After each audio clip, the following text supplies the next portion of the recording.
This week on the Wall Street Report, the Dow Jones Industrial Average and the S&P 500 have recouped their losses since the financial crisis. So what's next for stocks, and how should you be positioning your portfolio? We've got the answers. Hi everybody, and welcome to the Wall Street Report. I'm Jennifer Schonberger.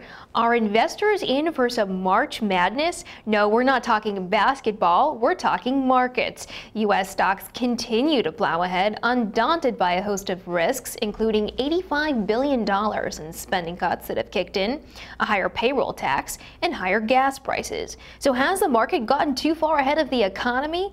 Are the animal spirits back, or is it simply the Fed put?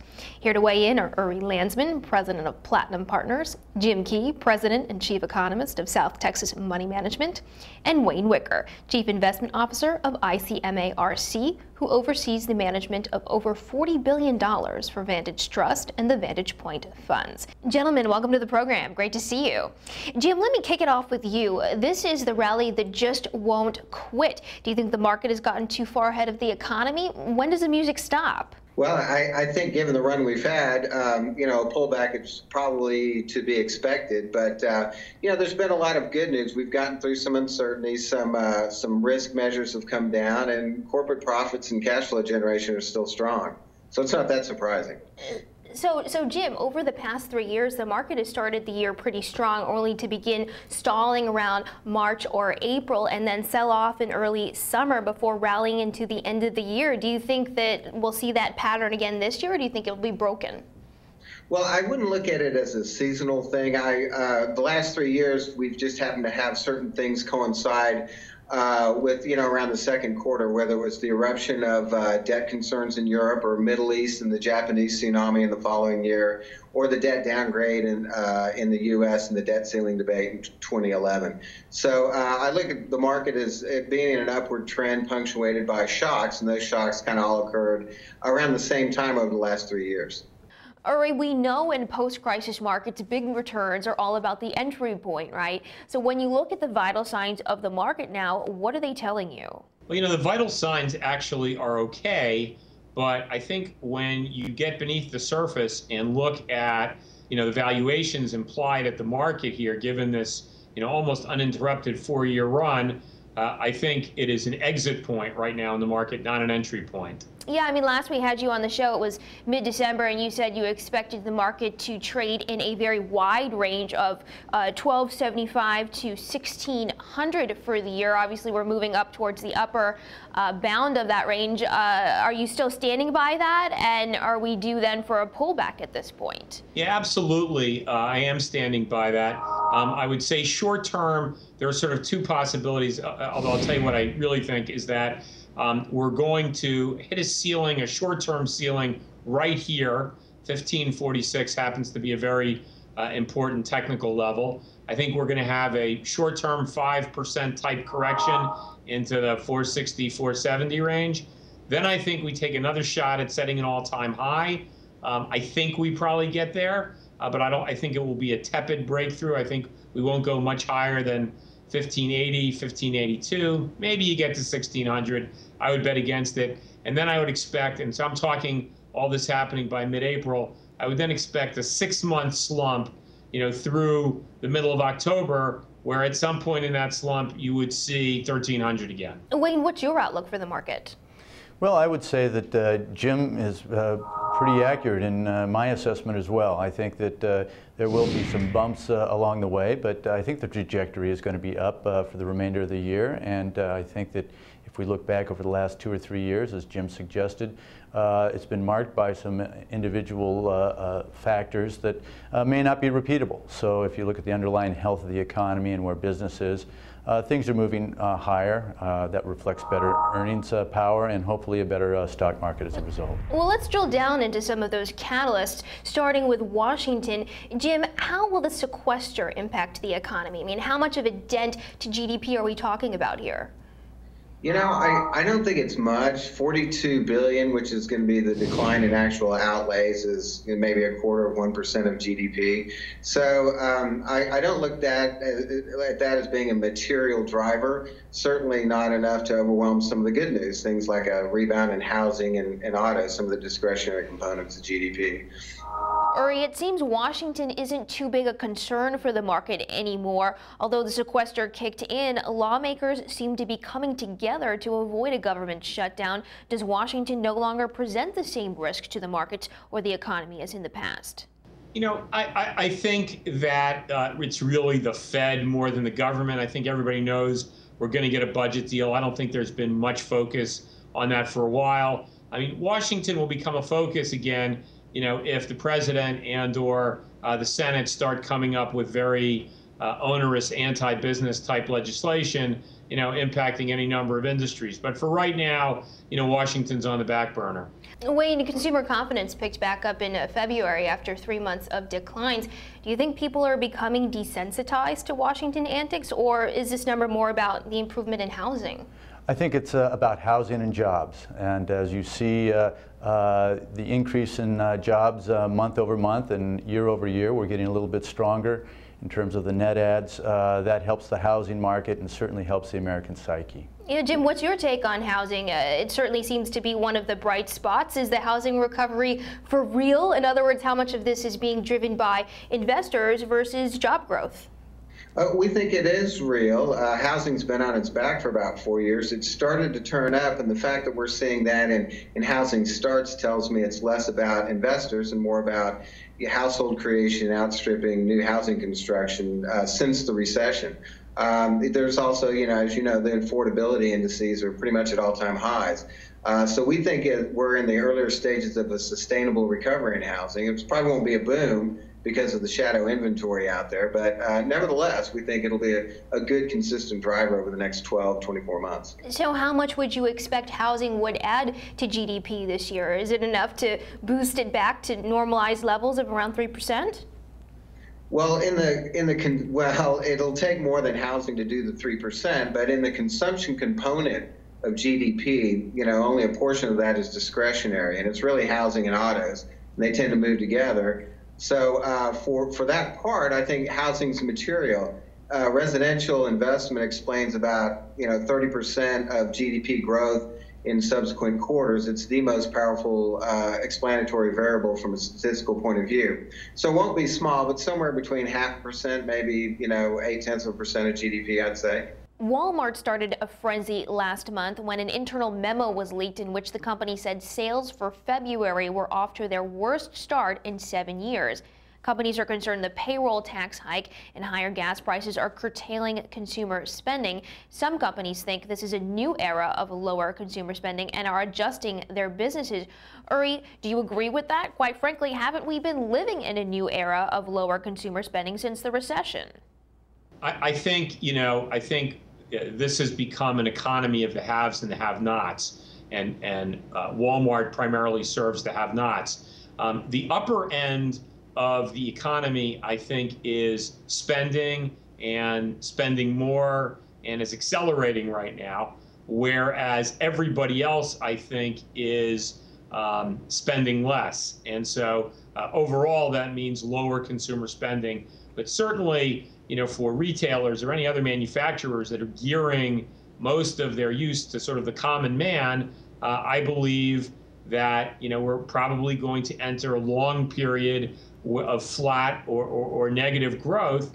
And I think what you're seeing is that most companies in that space are making their future plans based on that assumption. You said you expect we're entering a long period of flat growth. We did have a strong labor market report for the month of February, stronger than it has been historically. Do you think we are turning the corner as far as the labor market is concerned, and could that help your outlook? So the answer is I don't think we're turning the corner, although I certainly don't have any quibbles with the data. If I'm wrong, and it's always possible, yes, that would change my view. If employment moved towards the 6% range, and I got the sense that the underemployment rate was being impacted as well, certainly I would feel differently. But my feeling has been that for a while, you know, when you factor in underemployment and people not seeking employment, that the real underlying unemployment rate in this country was probably about 17%. And so if that number collectively moved down to 12.5%, I'd feel a lot better about the long-term prospects for the consumer spending side of the economic pie. Wayne, how do you square a cautious consumer with the fact that some of these consumer stocks like Clorox, Kraft, Pepsi, Burger King are all trading near 52-week highs? Well, I do think that coming back to an improving economy, despite the fact that corporate America has been trying to talk down Wall Street earnings estimates, the power of the American consumer continues to move higher. Again, I think it comes back to a gradual return to a normalized environment, and the fact that you have a lot of people adding to the workforce, and all those folks you just cited, whether it's a Colgate or a Clorox or some of the fast food folks, are all beneficiaries of people going back to work. And speaking of consumer spending and the job outlook, something a lot of folks I don't think are too focused on at the moment is that consumers and businesses are probably going to start feeling the impact of the new health care law this year as opposed to next. So Uri, I'm wondering, are you worried that the new law will act as a drag on job creation, right? It's going to cost more per worker, as well as on the consumer as far as an increase in premiums is concerned. It's certainly not going to help, and particularly if most of the economy is pretty tight right now, as you know, I've opined here. You know, I don't want to say it's the straw that can break the camel's back, but it is definitely another burden that will reduce the amount of discretionary spending you can spend on things like retail. And capital expenditures picked up in January. Jim, do you expect that will continue? Actually, I do. I think capital spending will be stronger this year than last because the things that have kind of sidelined business spending over the last 12 months are really a lot of uncertainty. Who's going to win the election? Who's going to control Congress? What's going to happen with the fiscal cliff? And we've gotten through a lot of that. So I think a lot of the cash will come off the sidelines. Not an investment boom, but it'll be stronger this year than last. Turning to the Federal Reserve for a moment, the Fed is saying it could sell mortgage-backed securities more slowly than thought, or even avoid selling the securities altogether. Uri, do you think quantitative easing has become a permanent fixture of the U.S. economy? Well, I certainly hope not, because it really is an artificial bubble inflator. And so I hope at some point that Bernanke and the other governors bite the bullet, decide that the economy is doing okay enough on its own, and really stop this, because you know it's an artificial inflationary tool, and really, if it becomes a secular part of the Fed's behavior, you know, really runs the risk of creating another 2007 type bubble. Yeah, certainly worrisome. I want to jump across the pond to Europe for a moment. Uri, last we spoke, you said you don't expect the euro to break up this year, but you said the populace doesn't get the spending cuts, and we're certainly seeing that borne out in Italy with the recent election, right, a vote against austerity. Are you worried that Italy could spark a new phase of the crisis? Yeah, absolutely. You know, Italy is, I think, the world's 9th largest economy. So there's no such thing as, you know, a major global financial institution not having exposure to Italy. Also, Italy is the 3rd largest issuer of government debt in the world. And so, you know, really every central bank, major financial institution in the world owns Italian bonds. And if Italy, you know, becomes a major problem, as it has been at various points in the last 8 years, you know, that could certainly drag down all of Europe and even be a drag on the global economy. And Italy probably has the least stable form of government out there, although Egypt's giving it a run for its money. And that doesn't help either. So very bad sign from an austerity standpoint in Italy, and the odds of a contagion are high. All right, let's talk about where you're all finding investing opportunities now. Wayne, where are you putting money to work now? Well, if we look at the fundamentals, whether it is in stocks or bonds, we look globally. And I think that today, the most attractive area of the market is going to be in emerging market equities. Compared to the S&P that's trading roughly at about 15 times this coming year's earnings, you have EM stocks trading around 12.5. Yet the estimated growth rates are going to be about 25 to 30% higher than the S&P. So we think that you have a reasonable valuation and a higher growth rate.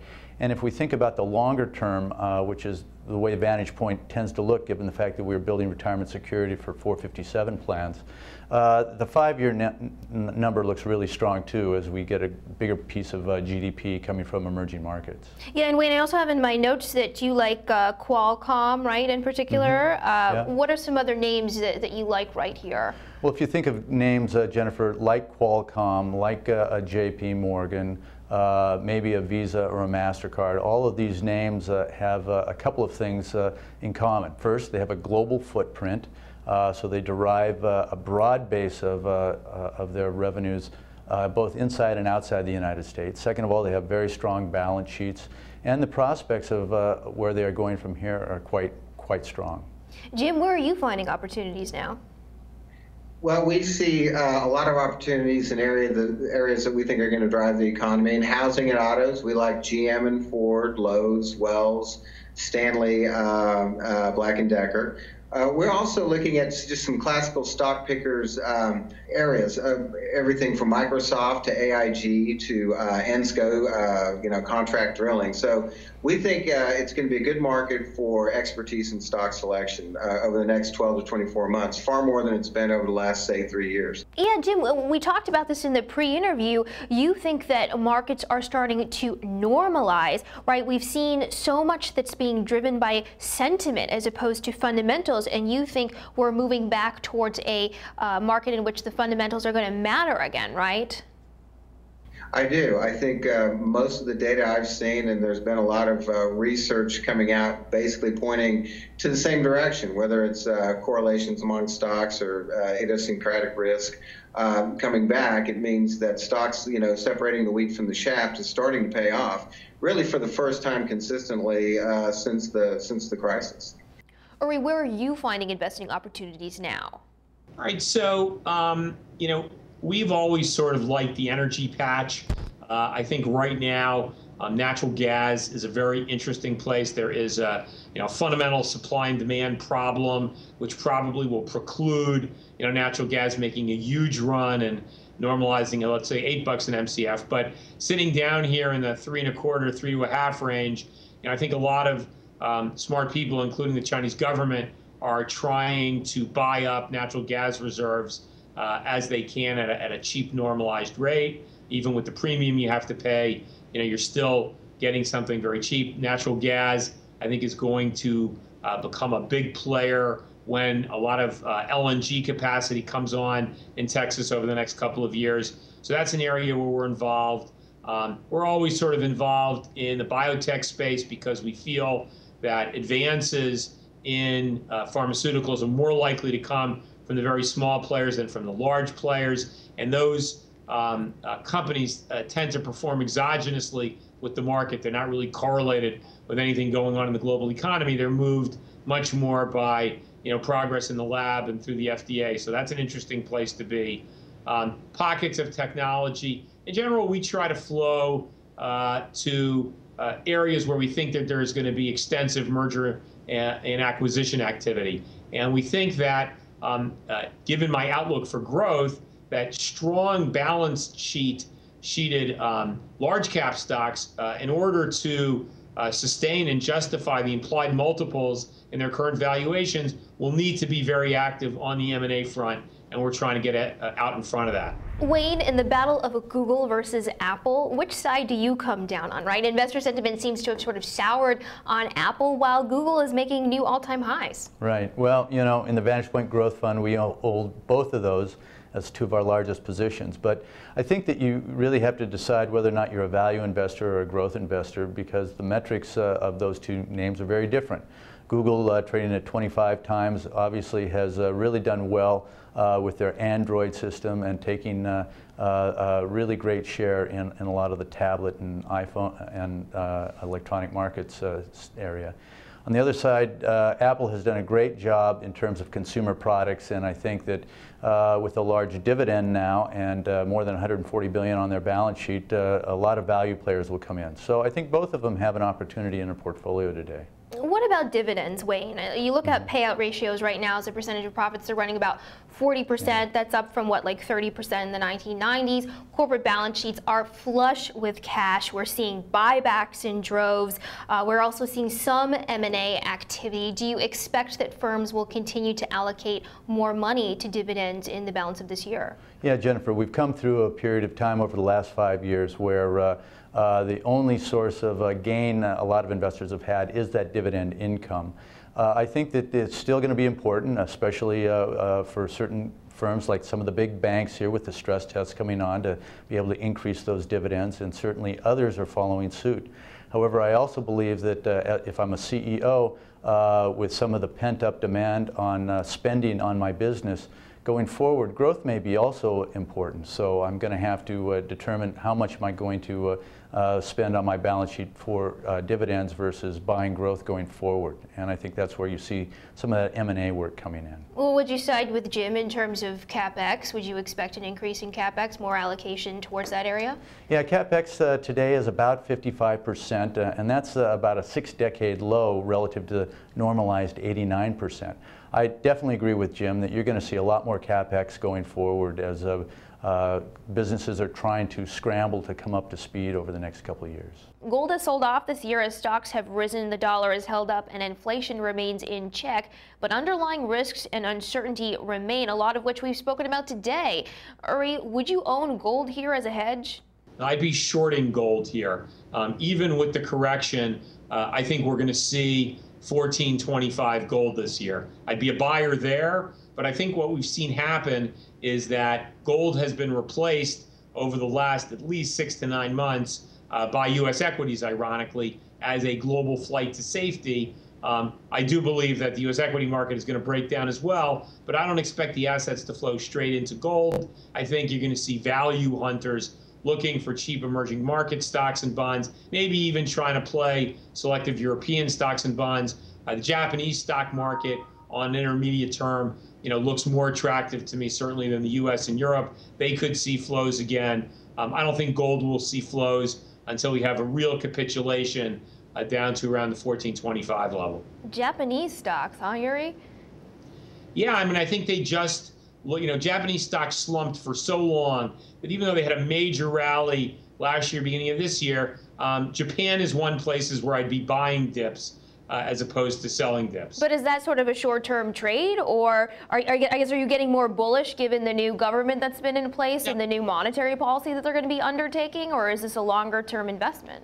I mean, no. The answer is Japan from a government standpoint certainly is more attractive, but this is more of a place to hide until mid-October, until you can get back into U.S. equities and into gold and into oil if we get the kind of corrections I expect between now and then. Gentlemen, great discussion. Thanks so much for coming on the program. Hope to see you soon. And that's our show. Thanks so much for tuning in. As always, watch us online at www.youtube.com/Wall Street Report. Email us at wallstreetreportwithjen@gmail.com and follow me on Twitter @JenniferIsEvans.